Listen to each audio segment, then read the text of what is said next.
Estamos de vuelta en el podcast del hidrógeno, primer episodio del año 2025. Tenemos que empezar pidiendo disculpas porque llevamos más de un mes y medio sin publicar un solo episodio y es que la verdad que están siendo unas semanas de muchísimo trabajo.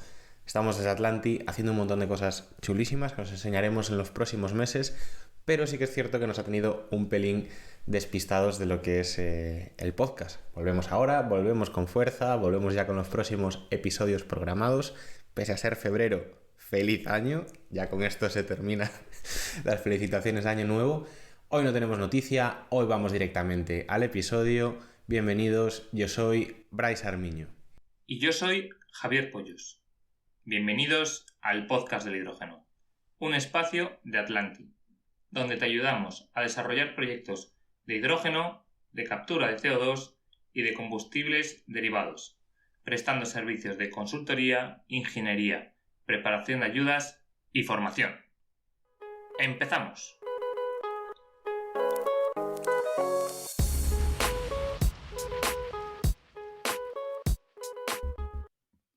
Hoy tenemos el enorme placer de tener en el podcast del hidrógeno a Luis Carmona, director de Helios Aragón en España. Luis, bienvenido a nuestro espacio. Buenas tardes, muchas gracias por la invitación. Encantado de estar aquí. Un placer tenerte, Luis, aquí con nosotros. Un placer traerte al podcast. Lo primero de todo, nos gustaría que te presentaras tanto a ti personalmente como a la empresa que representas, a Helios Aragón. Bueno, pues yo soy un ingeniero de minas con alguna experiencia. Para fijar ideas tengo 69 años y estaba jubilado hasta hace poquito tiempo. Y bueno, tengo muchísima experiencia, como podéis imaginar, en cuanto a años y concretamente la actividad de la exploración y producción de hidrocarburos, de gas y petróleo. He estado trabajando muchos años en Repsol y luego a partir de hace unos 15 años en otras compañías, ¿no? Y he desarrollado todo tipo de proyectos de hidrocarburos, desde de exploración, producción de petróleo y gas, almacenamientos subterráneos de gas y todo esto también en tierra firme, en mar y en sitios tan exóticos como el norte de África, como Argelia y como Libia. Entonces, bueno, quería comentar como curiosidad. Yo estaba jubilado y hace unos pocos meses pues alguien me contactó de Helios Aragón eh, proponiéndome unirme a ellos para dirigir este proyecto desde España. Es un proyecto que ya lleva años, pero necesitaban una dirección en España. Y bueno, me hablaron y es un proyecto tan bonito y tan excitante y tan nuevo que dije, yo esto no me lo puedo perder. Y entonces me he vuelto a reenganchar, pero con todo el entusiasmo, con el entusiasmo de como si tuviera 25 años en estos momentos. O sea que estoy encantado, ¿no? Y luego os puedo comentar que Helios Aragón es una empresa, es una startup a los efectos. Es una compañía pequeña con sede en Singapur. Está formado por un grupo pequeño de geólogos y geofísicos súper expertos en temas de exploración y producción. Entre todos los que estamos en la dirección, los 4 o 5 personas que estamos en la dirección de Helios Aragón, me incluyo yo mismo, pues casi sumamos 200 años de experiencia. O sea que podéis imaginar lo que tenemos entre todos, ¿no? Vaya pasada. Y bueno, y Helios, la historia es que, bueno, uno de los fundadores y de los accionistas principales, pues es un geólogo que hizo su tesis doctoral en España, en la zona de los Pirineos, y se quedó con la idea, estudió mucho todo aquello, se quedó con la idea de un pozo que había descubierto hidrógeno en el año 1963. En ese año yo estaba haciendo la primera comunión, ¿eh? Y bueno, vosotros, por supuesto, no estabais ni en proyecto, ¿no? Y, y entonces, pues eso se quedó ahí como una curiosidad científica, geológica, y al cabo de años, pues cuando el hidrógeno por fin ha salido a superficie como una cosa de interés mundial, y un tema fundamental para el cambio energético que nos está viniendo, en el que estamos inmersos en estos momentos, pues decidieron lanzar Helios Aragón, ¿no? Helios Aragón lleva el proyecto, tiene proyectos en varias partes del mundo. En estos momentos el más avanzado es el que hay en España, pero también tiene proyectos y actividades en Polonia, también en Omán y en Inglaterra en estos momentos. Y se están barajando, se están viendo posibles entradas en otros países de Europa, como puede ser Alemania y Hungría, ¿no? Es la compañía, el proyecto que tenemos, da un poco de vergüenza decirlo, pero es el proyecto que hay más avanzado de hidrógeno natural en el mundo en estos momentos. Se lleva 5 años trabajando en él, desde el año 2020, trabajando con un permiso de investigación otorgado por las autoridades españolas, ¿no? Por el gobierno de España, por el gobierno de Aragón, perdón, porque es una actividad que se realiza en Monzón y en la Comunidad Autónoma de Aragón. Luis, Y sí, dime. ¿qué es eso del permiso de investigación que comentas? ¿Perdón? El permiso de investigación que comentas, ¿a El qué permiso, hace el, referencia? sí, el permiso de investigación en el año 2018, si no me falla la memoria, el Helios Aragón solicitó en Aragón, en la Comunidad Autónoma de Aragón, en Zaragoza, un permiso de investigación en aquel momento lo pidió de hidrocarburos. Eh, no sé muy bien cuál fue la razón de pedirlo de hidrocarburos cuando se iba a buscar hidrógeno, pero quizá probablemente pues porque las técnicas y los sistemas de exploración y todo es exactamente igual que en hidrocarburos y se pidió este permiso. Y ese permiso había unos compromisos de inversión, unos compromisos de trabajo a realizar, pues entre ellos pues estudios geológicos, estudios de geofísica, de geofísica pues sísmica, de gravimetría, unos estudios también muy interesantes de geoquímica, que ahora comentaré un poco más con detalle, ¿no? Y también la perforación de un sondeo, ¿no? Un sondeo Okay. antes de acabar el permiso. El permiso tiene una duración de 6 años, empezó en mayo del 2020 y terminará en mayo del 2026. Entonces, en estos momentos, todos esos estudios previos que decía ya se han realizado y estamos en estos momentos en plena tramitación de la autorización para perforar el sondeo. El sondeo que queremos perforar es un sondeo profundo, es un sondeo de casi 4 kilómetros de profundidad y queremos llegar al sitio. El sondeo se va a hacer muy, muy cerca de donde se hizo el sondeo que comentaba del año 63, que descubrió el hidrógeno. Pero lo que se quiere hacer es llegar hasta el punto y profundizar un poco más incluso donde llegó ese sondeo para poder evaluar bien la cantidad de hidrógeno que puede haber en el yacimiento, o sea, en la formación geológica donde se encuentra el hidrógeno y poder evaluar bien la productividad de los pozos, no solamente la cantidad, sino cómo se puede sacar, ¿no? Sí, si te Para parece, poder hacer... Sí.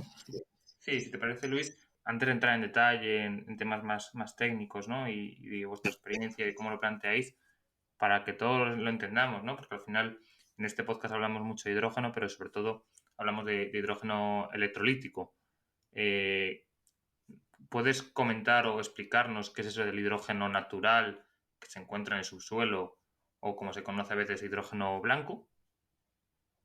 Bueno, el hidrógeno, a mí me gusta más llamarlo natural, porque el hidrógeno es acoloro, no tiene color. Pero bueno, la molécula no tiene color. Pero le llaman blanco y le llaman también dorado, no sé muy bien por qué. Bueno, el hidrógeno natural, pues es el hidrógeno, la misma palabra lo dice, es el que se encuentra en la naturaleza, tal cual es, ¿no? Y bueno, y es un hidrógeno que se genera de forma natural en el subsuelo terrestre a grandes profundidades, donde hay presiones y temperaturas elevadas, y que se puede acumular en determinadas circunstancias geológicas, digamos, se tiene que darse una serie de circunstancias para que se pueda acumular en determinados sitios y que si somos capaces de encontrar esos sitios donde se acumule, pues podemos desarrollarlos y explotarlos comercialmente, ¿no? Cuando dices determinados sitios, ¿es en algún tipo de roca, algún tipo de compuesto, más allá de grandes profundidades? Bueno, vamos a ver, el hidrógeno natural tiene muchas similitudes con los hidrocarburos desde el punto de vista de la geología, las condiciones geológicas en las que se produce, ¿no? Tiene alguna diferencia fundamental, pero tiene similitudes con esto en la forma en que se acumula, ¿no? Primero, esto se genera a grandes profundidades, como decía, ¿no? Es una reacción química que luego, si queréis, hablamos un poco de cómo se produce. Trato de explicar cómo se produce, que son reacciones químicas que se producen a grandes profundidades de la Tierra, ¿no? En la corteza terrestre, digamos, ¿no? Y la, y la y esas, una vez que se genera, el hidrógeno es una molécula súper pequeña, como sabéis, es la más pequeña de toda la tabla de elementos, se cuela por las fallas y por las zonas porosas que hay en el subsuelo y va como es mucho más ligera que cualquier otro fluido, pues va subiendo, va ascendiendo por esos caminos hacia la superficie, ¿no? O sea, eso es lo que se llama a nosotros la migración, ¿no? La migración del hidrógeno desde el punto de generación va migrando y va migrando y puede salir a superficie, como estará pasando en muchísimas partes del mundo y como está pasando, vamos, está contrastado en muchas partes del mundo que es así. Y si en ese camino hacia la superficie se encuentra con una tapadera, con una zona, una formación geológica, como puede ser una sal masiva, como es en nuestro caso de Monzón, separa esa subida y encuentra también una roca porosa suficiente justamente debajo, pues se puede crear ahí una acumulación que puede ser, que es lo que nosotros llamaríamos un yacimiento de hidrógeno, que puede ser económicamente, vamos, y comercialmente explotable, ¿no? Ese es el tema, ¿no? Bueno, yo puedo decir que la importancia del hidrógeno natural, digamos, a nivel mundial es muy reciente. Digamos, el hidrógeno verde se ha activado ya hace varios años, pero el hidrógeno natural es algo en lo que todavía hay en fin, empresas y incluso técnicos que no creen mucho en ello, ¿eh?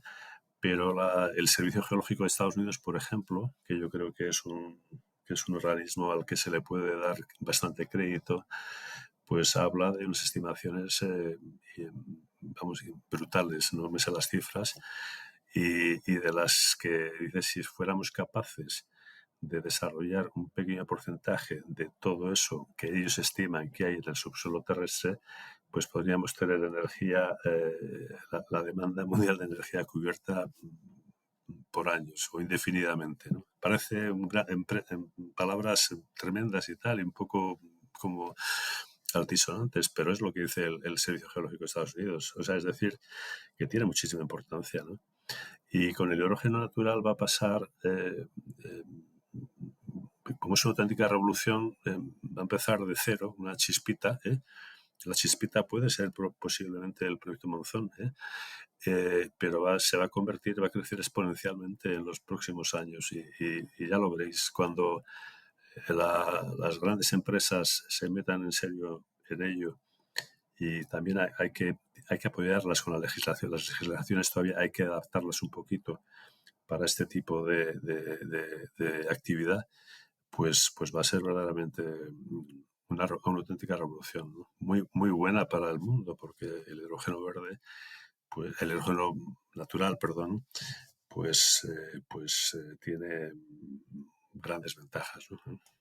Sí, a mí me gustaría profundizar un poco más, Luis, en la parte de formación, porque el verde, como dices, se ha dado mucha más prioridad, ¿no? Y se le conoce el proceso electrolítico, pero el hidrógeno natural, que te gusta llamarlo a ti, exactamente de dónde viene esa H, cómo se produce, etcétera, etcétera, etcétera. Bueno, los científicos han identificado varias formas, ¿no? Varias formas de generación. Hay dos que son las que están, digamos, las que hay más consenso y las que se piensa que son las más desarrolladas en el mundo, ¿no?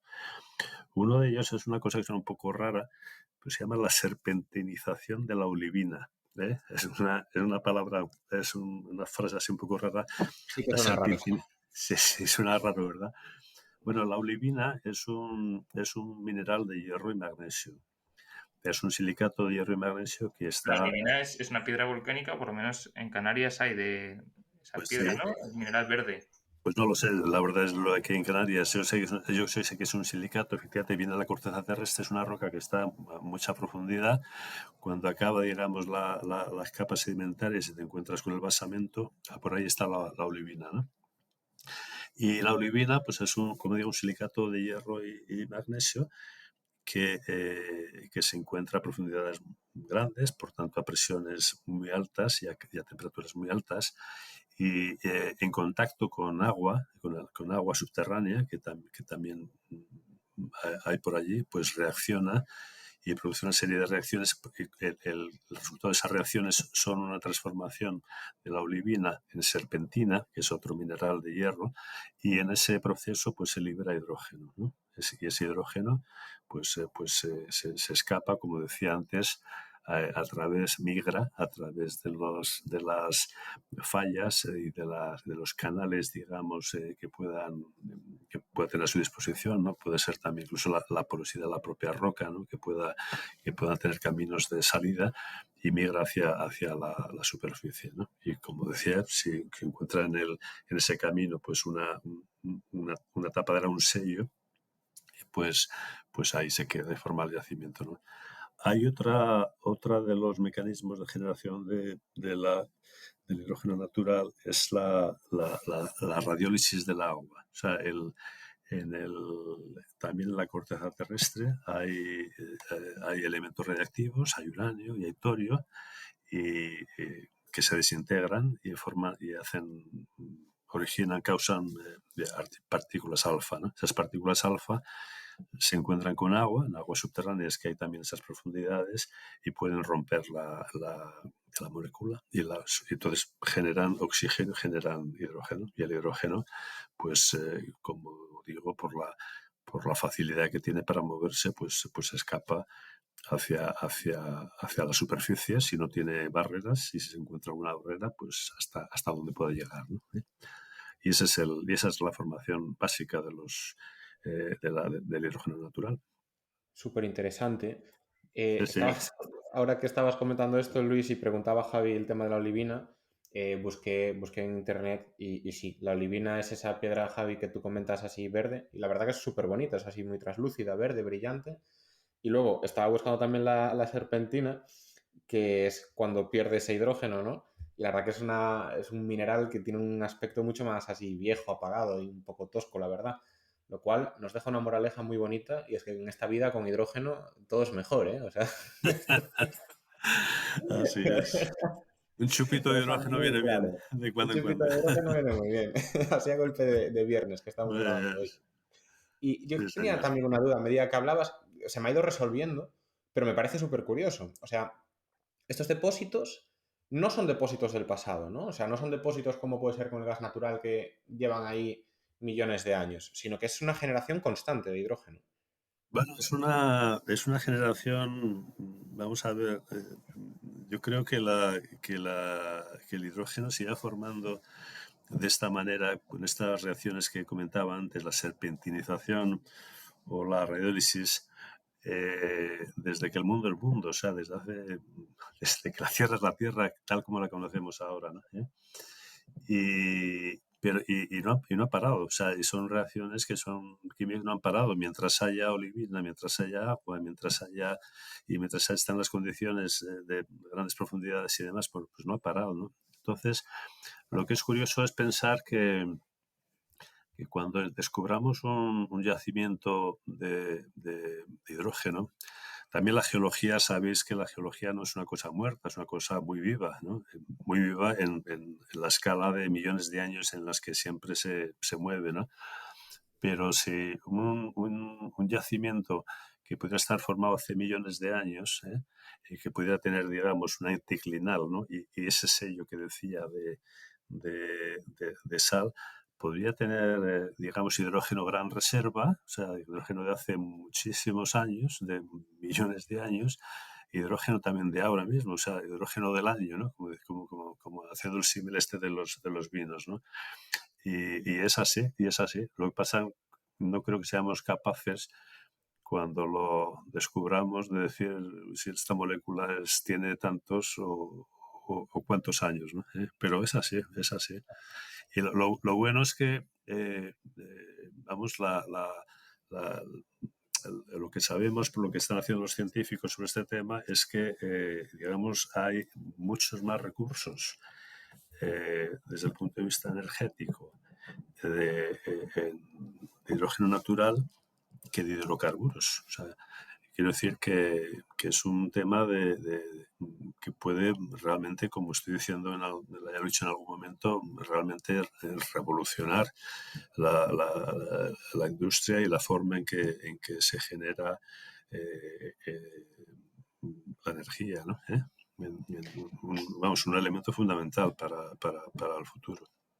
Sí, aquí me surge una pregunta a medida que también vas hablando. O sea, y antes has dicho que teníais muchas exploraciones o muchos proyectos iniciados en varias ubicaciones. Esto estará presente en todo el mundo, quiero decir. Estas condiciones geológicas que se tienen que dar, que después podremos hablar un poco de ellas, ¿es algo que se encuentra más o menos distribuido en toda la corteza terrestre? ¿O puede ser, por ejemplo, como en el mundo del petróleo, que hay unas ubicaciones particularmente interesantes para esto? Hombre, vamos a ver, como es un tema que está muy, muy novedoso, pues yo no me atrevería a decir, oye, dónde hay o dónde no hay, ¿no? Porque si no, compraría parcelas, ¿no? En todos esos sitios, ¿no? Pero lo que sí es verdad, o sea, los científicos lo que están diciendo es que puede haber en muchos sitios, ¿no? El hidrógeno se ha visto en algunos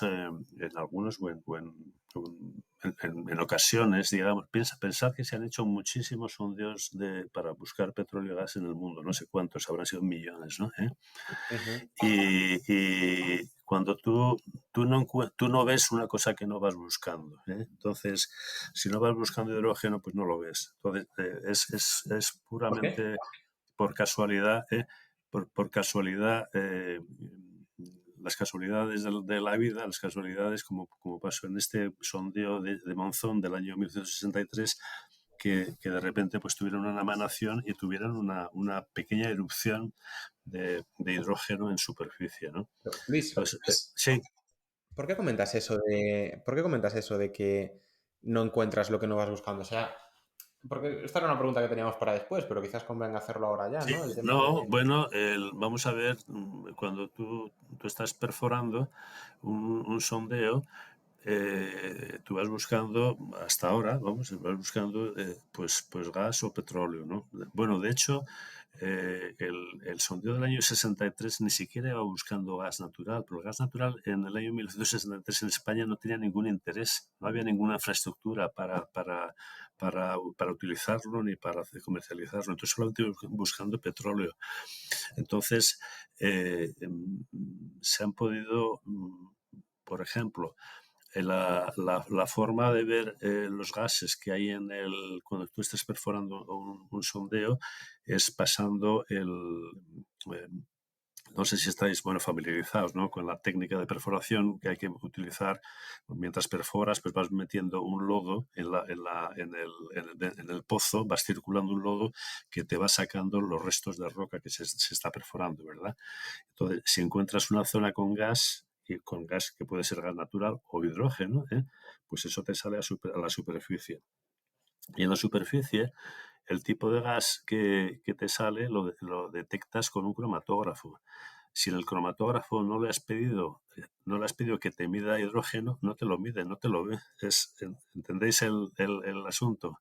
Y como el hidrógeno no tenía ningún interés, pues no, pues es posible que haya muchos sondeos que se han hecho que han perdido la oportunidad de identificarlo, ¿no? No sé Ahora, si me he ahora, explicado bien. ahora ya cualquier sondeo que se haga pondrán un cromatógrafo que detecte el hidrógeno. Bueno, y de hecho en algunos cromatógrafos se utilizaba el hidrógeno como gas portador. O sea, en un cromatógrafo tú metes un gas para empujar a los gases que quieres analizar, ¿no? Y a veces era el propio hidrógeno, con lo cual, pues menos todavía, ¿no? Pero bueno, han sido verdaderas casualidades, ¿no? Y el hecho, por ejemplo, en Monzón, pues el hecho del descubrimiento ha sido que en aquel momento la empresa que perforó eso, que era una empresa nacional, una empresa que se llamaba Empresa Nacional de Petróleos de Aragón, que era del grupo INI, que era una cosa del Estado, que hizo muchos sondeos en toda esa zona y en toda España en general, ¿no? Y eran gente con un nivel técnico excelente y tenían algún asesoramiento alemán, tenían algunos instrumentos alemanes que los alemanes muy sistemáticos pues hacían un poco más de medidas que yo creo que otras empresas, ¿no?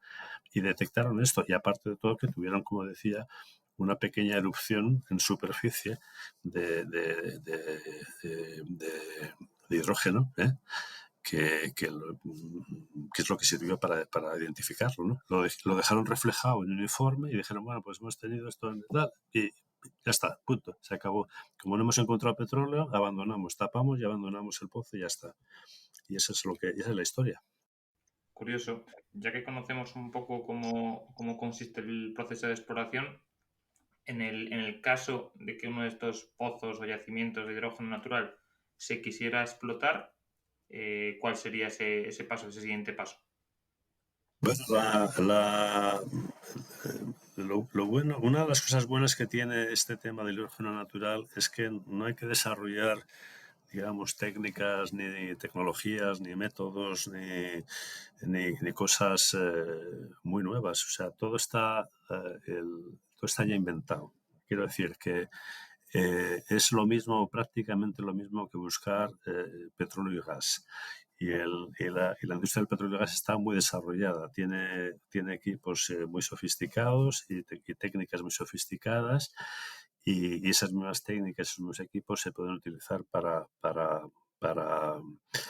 buscar y para explotar también hidrógeno. Es decir, la exploración, como hemos comentado, pues es aplicar todos estos procedimientos de geología de superficie, de geofísica que te permite, de sísmica que te permiten hacer una especie de ecografía del subsuelo y entonces puedes saber cómo es la forma del subsuelo y por tanto puedes saber si el subsuelo digamos, características para ser un contenedor, para poder ser un depósito de algo, ¿no? Y luego, en el caso concreto del hidrógeno, como, eh, eh, como es tan ligero y hay emanaciones que salen a la superficie, pues se puede detectar de una manera bastante eficiente y muy barata con estudios geoquímicos, es decir, tú tomas muestras del subsuelo, de los gases que vienen de la Tierra, que son cantidades, pues podéis imaginar, pequeñísimas, pero con sensores muy sensibles, puedes llegar a detectar qué tipo de emanaciones estás teniendo, ¿no? En el caso de Monzón, pues se han detectado emanaciones de hidrógeno natural, de hidrógeno, vamos, y de helio, porque una cosa muy interesante también es que el hidrógeno en muchas ocasiones viene acompañado de helio, que el helio no deja de ser más que dos átomos de hidrógeno juntos, y el helio tiene un interés también particular porque es una materia que está calificada por los organismos internacionales como materia crítica, hay muy poco helio en el mundo y tiene unas utilizaciones muy importantes en medicina, en sistemas de refrigeración de superconductores, en fin, de aplicaciones muy, muy sofisticadas, ¿no? Y es hipercaro, ¿no? Y además todo el que se produce pues viene de Rusia y de países así un poquito, en fin, complicados, ¿no? Y bueno, es una ventaja, es un valor añadido muy, muy importante al tema del hidrógeno natural. Y me preguntabas también por la explotación. La explotación entonces es la misma, es de la misma manera que, vamos, similar a la explotación de un yacimiento de gas natural, de un yacimiento que tuviera metano, ¿no? Por ejemplo, ¿no? Es hacer pozos, que hay que distribuirlos en el yacimiento. El gas sale por su propia presión. Piensa que, por ejemplo, el sondeo que nosotros hacemos está a 3.750 metros, es decir, que la presión del hidrógeno deberá ser del orden de 375 atmósferas o de 375 bares, como queráis decirlo, más o menos, ¿no? Y entonces eso sale por su propia presión a la superficie, ¿no? Y en la superficie pues habrá que tener, si viene con helio, por ejemplo, pues unos separadores de helio y hidrógeno que ya existen, que hay empresas, hay una empresa vasca que yo conozco que está desarrollando ya tecnología para hacer esa separación por sistemas de membranas y puede también que viniera con algo de agua, con lo cual pues el agua hay que separarla y ya está. Y de allí pues es sacarlo a comercializarlo, que podría ser por tubería, podría hacerse generación de electricidad in situ, podría, en fin, muchas cosas, ¿no? Pero todavía estamos un poco lejos de ese momento. Esto es súper interesante, Luis, lo que estabas comentando. En primer lugar, que salga ya presurizado, ¿no? O sea, eso sería óptimo, conociendo además cuáles son los problemas del hidrógeno. Estos separadores, que tú conoces a esta empresa y el resto de los oyentes seguramente ya la conozcan, y si no la conocerán, porque también vendrán pronto aquí al podcast. O sea que en realidad tiene bastante pureza todo este gas que estaríamos sacando. Sí. El hidrógeno es hiperligero, entonces se separa por sí solo de la... Por ejemplo, imagínate, a mí me ha costado entender esto un poco, ¿eh? ¿No creéis que yo ahora me lo sé un poco mejor, pero hace unos pocos meses me preguntabais esto y en fin, no podría haberlos contestado, ¿no?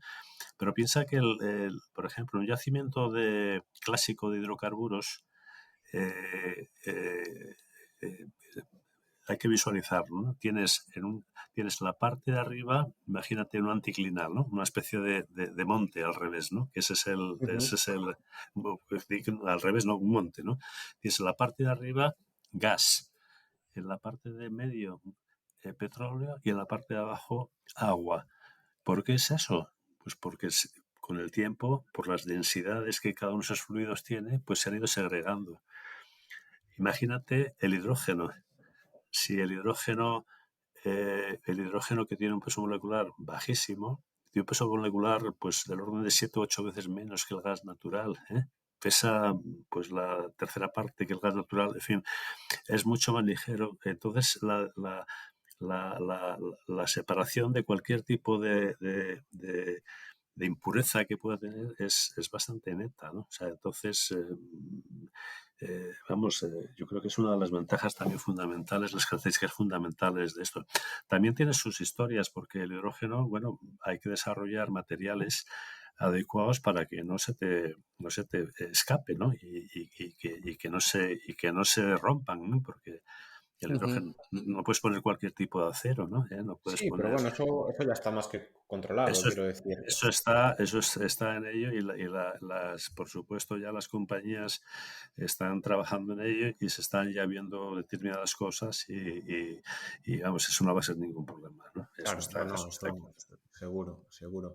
Y mira, yo es que estás hablando y pienso, bueno, meto allí un dinero, nos ponemos a acabar y mañana tenemos la planta operativa. ¿Por qué? o sea, ¿por qué estos 5 años de exploración, cuando se ha hablado tanto de hidrógeno y parece que todo el mundo quiere tenerlo para allá, por qué digamos que no es más inmediato? ¿Y cuál es el tiempo real en el que se tardaría en poner una planta como la vuestra en operación desde que, o sea, si nos pudieras contar un poco los pasos, que ya has hablado de la exploración, de la investigación y demás, hasta que se decide lanzar, se hace la planta, qué implicaría incluso esta planta, qué tipo de equipos y demás, y cuándo estaría en operación? ¿Nos puedes contar un poco más esa trayectoria? Sí, bueno, el proceso de un proyecto de exploración es un proyecto, bueno, los permisos, por ejemplo, como os he comentado, son de 6 años. 6 años es un tiempo, digamos, bastante prudencial para desarrollar una cosa que es relativamente nueva, ¿no? ¿Qué se ha hecho en esos 6 años? Pues se han hecho, bueno, uno cuando pide el permiso tiene la idea, ¿eh? Y tiene algunos estudios previos hechos, pero hay que hacer más estudios, hay que hacer más, hay que ver toda la información. Afortunadamente, en la zona en la que se está trabajando en Monzón, es una zona en la que ha habido varias empresas que antes han estado interesadas buscando hidrocarburos fundamentalmente, ¿no? Y entonces pues han generado mucha información desde el punto de vista de geología, digamos, clásica de superficie, hasta también estudios de, vamos, sísmica, por ejemplo, ¿no? Lo que decía antes, que era como la ecografía de la Tierra. Y bueno, y algunos sondeos. Los sondeos también, evidentemente, el resultado de este primer sondeo del año 63 pues ha sido clave para animar este trabajo. Piensa que la compañía se va a gastar 20 millones de euros en este tema. Son 20 millones de euros que no tienen ninguna subvención ni ninguna, van a salir del bolsillo de los accionistas y de los que financian este tema, ¿no? Y bueno, y pues son 20 millones que si el proyecto no sale bien, pues se irán al fondo del mar, ¿no? Y si sale bien, pues será muy positivo, ¿no? Tener una rentabilidad pues muy alta, eso está claro, ¿no? Pero bueno, es un proyecto a riesgo económico, y tiene su riesgo técnico desde el punto de vista de que el proyecto sea exitoso o no sea exitoso. En estos momentos, el que sea exitoso o no sea exitoso depende exclusivamente de ver la cantidad real o una cantidad mínima estimada que se pueda ver con este sondeo, ¿no? Y lo que puede producir el sondeo. Es decir, si tú de cada sondeo produces 1 kilo de hidrógeno, pues obviamente no te sale a cuenta, ¿no? Pero si produces no sé cuantísimas toneladas al año, pues entonces sí, ¿no? Esos son temas que se están desarrollando. Y todo esto pues lleva su tiempo. Y además, en todas estas cosas, pues hay que obtener permisos ambientales, autorizaciones administrativas, a pesar de que tenemos una autorización para el permiso original. Por ejemplo, en estos momentos estamos solicitando la autorización para pedir para hacer este sondeo, y esto es un proceso que no dura menos de 2 años. Y es así, La autorización. el proceso de autorización, desde que la pides hasta que te lo dan. Y Entonces, luego, una vez que te dan la autorización, es cuando empiezas a hacer ese sondeo, ¿no? lógicamente, si no te lo autorizan, ya me dirás, no puedes hacer, Sí. obviamente, ¿no? Pero entonces, la investigación, o sea, esa licencia de investigación que os dieron desde Aragón, no os permitía hacer ningún tipo de sondeo. No. Vamos a ver, no es que no nos permitiera. O sea, la licencia te dice, usted tiene derecho a investigar, ¿eh? De acuerdo con la ley. Entonces, mientras lo que hagan son estudios o trabajos como los que hemos hecho hasta ahora que no Vale. afecten, digamos, al territorio o tal, pues hágalos usted sin ningún problema. Pero en el momento en que hay una afección al territorio y hay una afección ambiental, aunque sea mínima, pequeña, porque la afección ambiental es nada y además es absolutamente reversible todo, con lo cual, pero bueno, el, el, las exigencias medioambientales se han subido, no solamente ambientales desde el punto de vista de exigencias, sino de procedimiento ambiental es tan tremendo, por decirlo de alguna manera, ¿no? Tan costoso en tiempo y tal, que es, bueno, es mucho tiempo, y es así, y es así. Y entonces la mitad del tiempo de ese permiso te lo estás pasando en tratar de obtener los permisos para hacer las cosas que vas a hacer después. Vale, vale. Perdón por la interrupción. Estábamos entonces por obtener esos permisos y hacer el sondeo. Y a partir de ahí, si nos cuentas cómo sigue. Sí, pues estaba comentando que la forma de saber eh, la cantidad de hidrógeno que pueda haber en el yacimiento es haciendo una prueba de presión, una prueba de producción en las que se miden las presiones y los caudales que pueden extraerse del, del pozo en determinadas condiciones dinámicas, ¿no? Un tema importante, por ejemplo, es durante unos días producir la mayor cantidad de hidrógeno posible para ver si esa cantidad de hidrógeno que se extrae del yacimiento, que se extrae, digamos, de la bombona, eh, eh, supone una pérdida de presión del yacimiento, porque eso te da una idea de la cantidad de gas que en su totalidad, ¿no? Es como cuando, para hacer un símil, si tú tienes una bombona de butano, por decirlo, por entenderlo a todo el mundo, si tú le sacas la mitad del butano, pues la bombona baja la presión a la mitad aproximadamente, ¿no?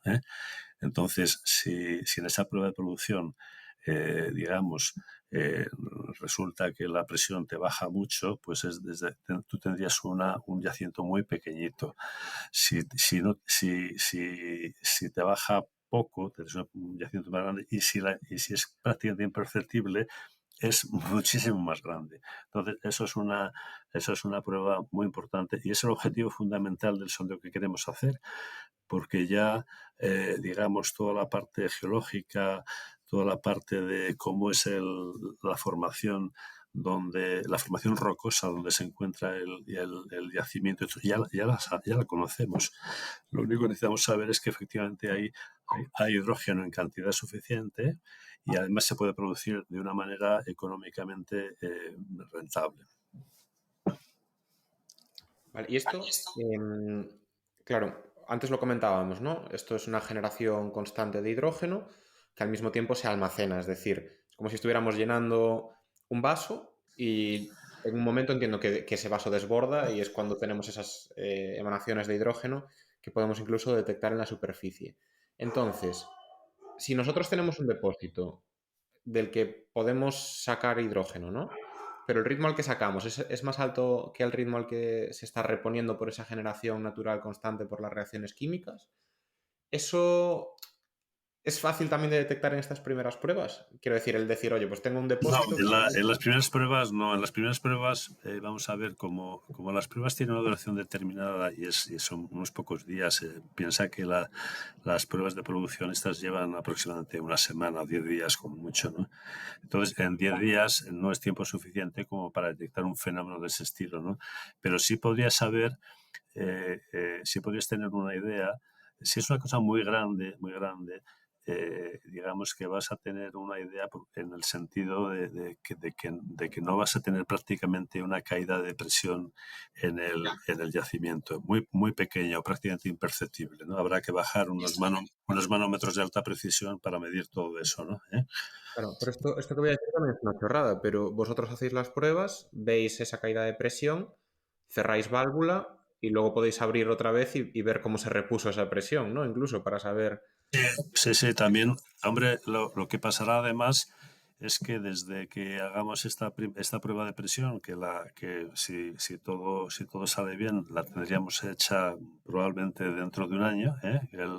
Si los permisos que estamos tramitando en estos momentos en fin, se producen, nos los dan en los momentos que estamos esperando, que sean razonables, pues probablemente si el año que viene hablamos otra vez, pues os podría estar diciendo la cantidad de gas que hay allí y cómo se está produciendo y demás, ¿no? Lo haremos, Luis, lo haremos. Estupendo, lo apuntamos. Bueno, entonces desde el momento en que esto lo descubres, ¿qué tienes que hacer? Pues pedir entonces una concesión de explotación, ¿eh? Hemos hecho el sondeo, hemos visto que hay gas suficiente para desarrollar un proyecto importante y entonces pedimos una concesión de explotación que lleva su proceso de autorización, su declaración de impacto ambiental y todo, digamos, y toda la metralla, digamos, de autorizaciones asociadas que hay a todo esto, ¿no? Que no son pocas. Pero bueno, se hacen, ¿eh? Yo ya he hecho proyectos ¿no? de otro tipo y incluso más grandes en cuanto a inversiones y se pueden hacer, ¿no? Lo que pasa que entonces va a haber un tiempo desde que hagamos la prueba de producción hasta que montemos todas las instalaciones y todos los sondeos que hay que hacer y demás y probablemente en ese tiempo el yacimiento se haya recargado y por tanto la presión pueda bajar, ¿no? De todas maneras, si en este caso, si este mecanismo, digamos, de recarga continua no se produjera o se produjera de una manera muy, muy lenta, cuando el yacimiento cuando se extraiga todo lo que pueda ser extraíble desde el punto de vista comercial, el yacimiento se podría utilizar como almacenamiento para hidrógeno verde sin ningún problema, ¿eh? Lo mismo que ya hay almacenamientos para gas natural en antiguos yacimientos de gas natural, ¿eh? En España, por ejemplo, hay dos, ¿no? Uno en Huesca precisamente y otro en el País Vasco, ¿no? Entonces, bueno, es una cosa que va a ser muy buena, vamos. Es un puntazo ese. Sí, sí, sin duda. Yo te quería preguntar, ¿no? Que ahora hablaremos de costes y potencial, ¿no? Que puede tener la explotación de estos yacimientos, pero has dicho al principio que es el proyecto más avanzado, que no hay proyectos iguales en el mundo. Te queríamos preguntar por qué no se ha hecho esto ya, si, bueno, si todo parece que son ventajas, ¿no? Sí, la verdad es que la pregunta me la hago yo también. O sea, parece tan obvio, pero piensa que Helios lleva 5 años con el permiso, que el proyecto es algo que estaba en la cabeza de una persona desde los años 70, 80, que, en fin, que todo esto lleva un proceso de maduración y un proceso de entendimiento. Hay mucha gente todavía que no cree en esta historia, ¿no? Entonces, pues, y luego también, eh, ¿qué pasa? Pues que como ha habido gas y petróleo y tal, pues barato, abundante, bueno, barato relativamente, ¿no? Pero abundante y demás, pues nadie se ha preocupado por buscar otro tipo de cosas, ¿no? Y hasta que la sociedad no se ha puesto las pilas, se ha dicho que, bueno, que hay que cambiar digamos, el paradigma energético para tener una cosa que sea pues mucho más limpia y más sostenible y demás, tal, pues no ha habido mucho interés por este tipo de cosas, ¿no? Yo os puedo decir que yo acabé la carrera en el año 1977, ¿eh? Ha llovido ya. Y en aquel momento yo tenía muchísimo interés en trabajar en energías alternativas y estuve haciendo algunos estudios por mi cuenta y el hidrógeno ya estaba ahí. O sea, yo leí cosas sobre el hidrógeno que me parecieron maravillosas en aquel momento, me parecieron el huevo de Colón. Decir, oye, si tú le metes hidrógeno a un coche y te sale por tu escape agua, pues resulta que en vez de carreteras de asfalto vas a tener praderas, ¿no? Qué bonito, ¿no? Pero han pasado muchos años y estamos empezando en esto, ¿no? Por eso a mí me ha traído especialmente este proyecto, ¿no? Porque creo que estamos en un punto que puede marcar historia. A lo mejor, digamos, hacemos el sondeo pues resulta que no, la roca, pues hay alguna cosa, en fin, que no sale bien, que no sale el resultado esperado. Puede ser, ¿eh? O sea, eso no hay ninguna duda.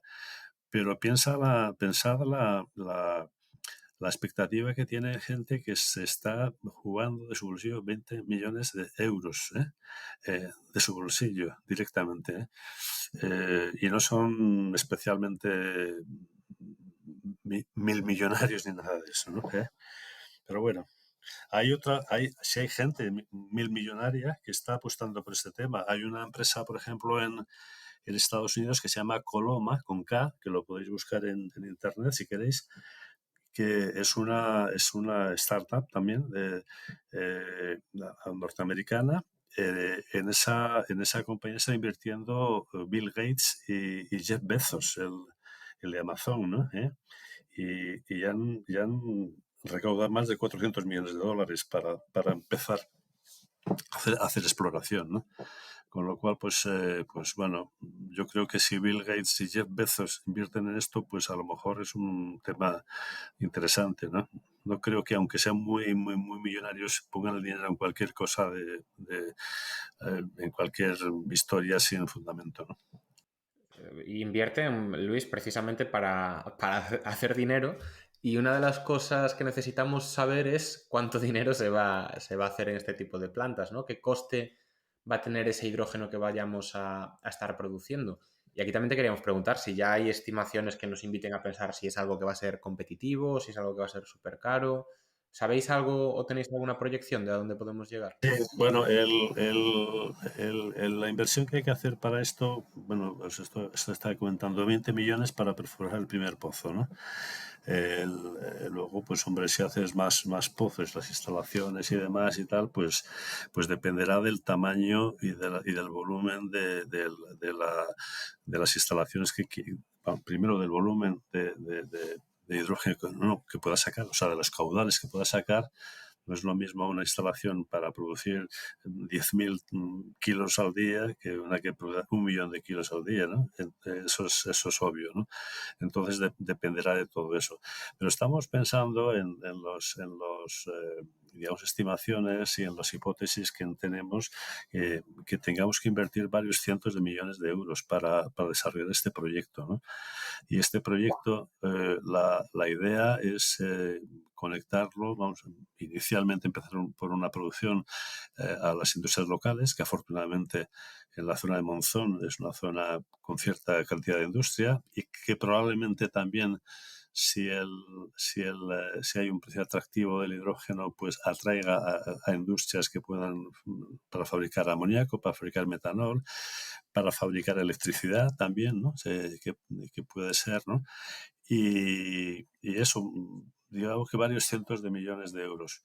Y al final, también los números que hacemos es que el coste incluido, o sea, los costes más las amortizaciones, o sea, lo que sería el coste por kilo de hidrógeno, pues estamos pensando que sería por debajo de 1 euro por kilo, ¿no? Yo he estado recientemente en una conferencia en Alicante muy interesante, en la que he podido ver también que, al margen de nuestro proyecto, que hay mucha gente haciendo cosas de hidrógeno muy interesantes en aquella zona y me imagino que en toda España, ¿no?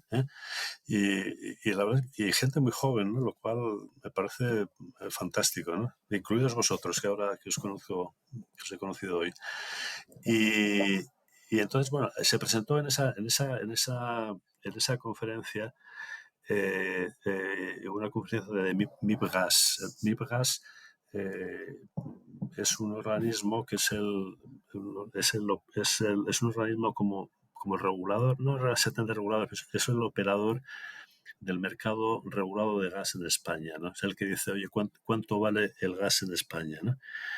Y el gas natural, es lo que ha hecho hasta ahora. Entonces, ya ha hecho un primer ejercicio muy interesante y nos explicó allí cómo lo hacía de cuál sería el precio del hidrógeno. Ahora mismo es una cifra que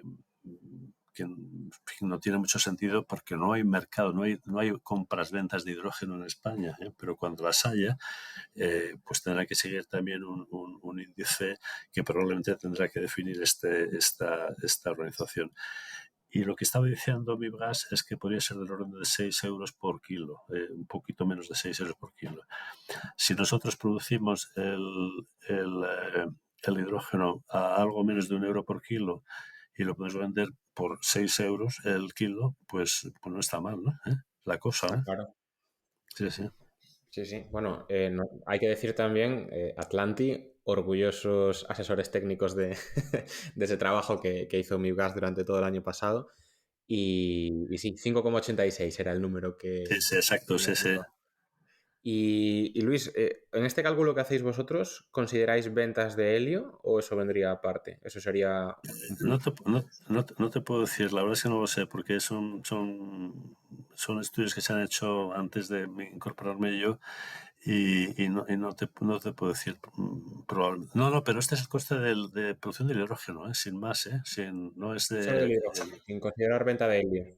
Sí, sí, sí, sí, sí, absolutamente fuera del helio. Vamos, o sea que vendéis el helio y incluso podríamos correr hacia ahí. El helio, vamos, si tenemos helio, lo que haríamos sería en esa planta que habría en superficie, pondríamos un separador de estos que se fabrican en el País Vasco de membranas y sacaríamos el helio, lo embotellaríamos y lo venderíamos embotellado, claro. Muy bien, muy bien. Bueno, se puede mandar por globo también. Sí, también, sí. Y, por, y de manera submarina también, ¿no? Vale, yo ya mi última El pregunta. helio se usa para buceo, ¿no? Se hacen mezclas de mm, helio y oxígeno y aire para buceo a altas profundidades, ¿eh? no sabía que se Sí, metiera sí, helio sí, también. sí. Sí, sí, sí, sí. Pues yo ya mi última pregunta, Luis. Bueno, nos has más o menos dejado ya indicios, ¿no? Pero una cosa que es bastante sonada en España es toda la cuestión de la perforación y demás, que está muy, muy limitada por ley. Temas, me viene a la mente el tema del fracking y así. ¿Vosotros tenéis algún tipo de impedimento legal para que esto el día de mañana pues, sea una planta industrial, que sea algo ya de gran tamaño, o no os afecta en absoluto?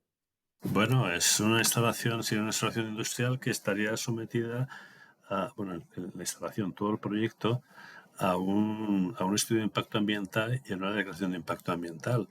Y entonces hay que ver todos los impactos ambientales, socioeconómicos, en fin, todo tipo de cosas que afectan o sea, que la actividad afecta al entorno, ¿no? Y si obtenemos la declaración de impacto ambiental, pues obtenida está. Por tanto, quiero decir que la declaración de impacto ambiental se dan a instalaciones grandes o a pequeñas. Eso no tiene nada que ver. O sea, es en función del impacto que produce. Si los impactos que producen son asumibles o no existen, o son muy pequeños, o son digamos, incluso beneficiosos, pues es muy importante. En este caso, curiosamente, cualquier instalación de hidrocarburos, de gas natural o de petróleo, tiene un impacto ambiental, por decirlo de alguna manera, negativo, ¿no? O sea, es decir, al final tú estás produciendo algo que produce, aparte de los procesos de producción, luego el combustible que produces produce CO2, ¿no? Y en el caso nuestro, si producimos hidrógeno, resulta que estás evitando que se produzca CO2 porque estás sustituyendo un combustible, digamos, de hidrocarburo, de origen hidrocarburo, por un combustible limpio que no produce más que agua, ¿no? Más que vapor de agua. Entonces, el impacto puede llegar a ser hasta positivo. Es decir, que no, vamos, con toda seguridad.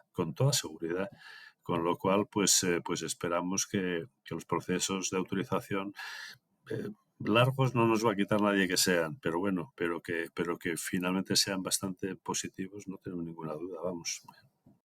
Pues Luis, yo creo que poco más hay que añadir. La verdad que muy interesante todo lo que rodea el hidrógeno natural, lo seguiremos de cerca, porque los precios son súper competitivos y si se desarrolla la industria, la verdad que va a suponer un giro muy, muy importante en todo el sector.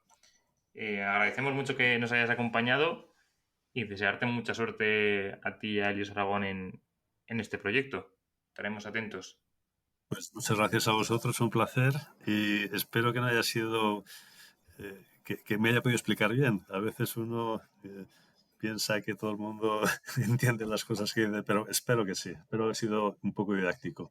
Y sí insisto una cosa, yo me he reincorporado a esto porque es un proyecto precioso y creo que tengo que transmitirlo. Me parece que puede ser un gran cambio, cambio realmente revolucionario, y espero que nos salga bien y que nos dejen hacerlo, lógicamente. Muchísimas gracias. Hasta pronto. Un abrazo grande, Luis. Chao. Un abrazo para vosotros. Hasta luego.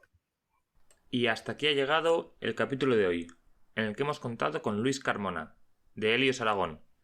Esperemos que os haya gustado y que nos acompañéis durante los próximos episodios, ya que es mucho lo que tenemos y queremos contar. Dadle a like y suscribiros para ayudar a que este podcast crezca.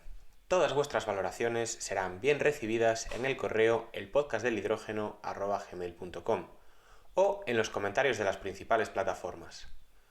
Un abrazo grande y hasta la próxima semana.